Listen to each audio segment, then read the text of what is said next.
Setelah Filipus senang, gembira, sukacita ketemu Yesus. Perhatikan ayat 45. Filipus bertemu dengan Nathanael dan berkata kepadanya, kami telah menemukan dia yang disebut Musa dalam kitab Taurat dan para nabi, yaitu Yesus anak Yusuf dari Nazaret. Kata Filipus kepadanya, mari dan lihatlah. Saudara, Filipus sudah bersukacita ketemu Yesus. Tapi sekarang Filipus berusaha supaya Nathanael juga mendapatkan sukacita itu. Ini sama seperti yang dilakukan Andreas. Saat dia bertemu Yesus, dia berusaha membawa Petrus kepada Yesus. Coba lihat perbandingan ini.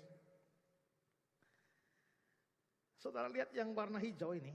Andreas mula-mula bertemu dengan Simon. Itu sama dengan Filipus bertemu Nathanael. Lalu yang warna biru itu, kami telah menemukan Mesias. Kata Andreas kepada Petrus. Sama dengan kata Filipus kepada Nathanael. Kami telah menemukan dia yang disebut dalam Musa dan kitab Taurat dan oleh para nabi. Lalu Andreas membawa Petrus kepada Yesus. Seperti Filipus mengajak Nathanael ketemu Yesus lewat kata-kata, marilah dan lihatlah. Barclay bilang begini, Filipus tidak dapat menyimpan kabar baik untuk diri sendiri. Seperti dikatakan oleh Godet, satu obor yang menyala akan menyalakan obor-obor yang lain. Seperti Filipus juga yang ketemu Yesus, dia berusaha supaya Nathanael pun berjumpa dengan Yesus. Tadi kita sudah lihat betapa sukacitanya Filipus pada waktu dia menemukan Kristus. Tapi sekarang dia tidak merasa puas bahwa sukacita itu hanya untuk diri sendiri. Sukacitanya itu baru lengkap kalau dia bisa membawa orang lain. Dia bisa membawa sahabatnya, saudaranya itu untuk bisa berjumpa juga dengan Kristus dan merasakan sukacita yang sama seperti yang dia rasakan. Itu adalah kebahagiaan yang lain dari seorang Kristen setelah dia berjumpa dengan Kristus. Ini sesuatu teladan yang harus kita ikuti. Harus diikuti oleh setiap murid Kristus. Pertemuan pribadi dengan Kristus adalah sesuatu yang menggembirakan. Dan kegembiraan itu pun perlu dibagikan pada orang lain.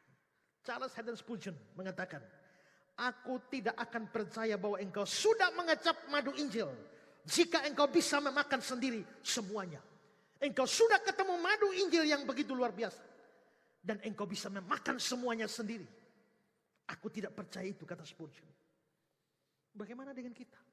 Apakah kita bersukacita karena berjumpa Kristus? Tapi apakah sukacita itu juga sudah membuat kita rindu orang lain dibawa kepada Kristus dalam perjumpaan yang sama? Mari kita belajar meneladani Filipus dalam hal ini, yang setia membawa orang lain kepada Kristus. Henry bilang begini, apabila kita mendapatkan kesempatan terbaik yang dapat membawa kebaikan pada jiwa kita, kita tidak boleh lupa mencari kesempatan untuk berbuat baik kepada jiwa-jiwa lain. Dengan mengingat perkataan Kristus adalah lebih berbahagia memberi daripada menerima. Oh, kata Filipus, kami telah menemukan dia yang disebut oleh Musa dalam kitab Taurat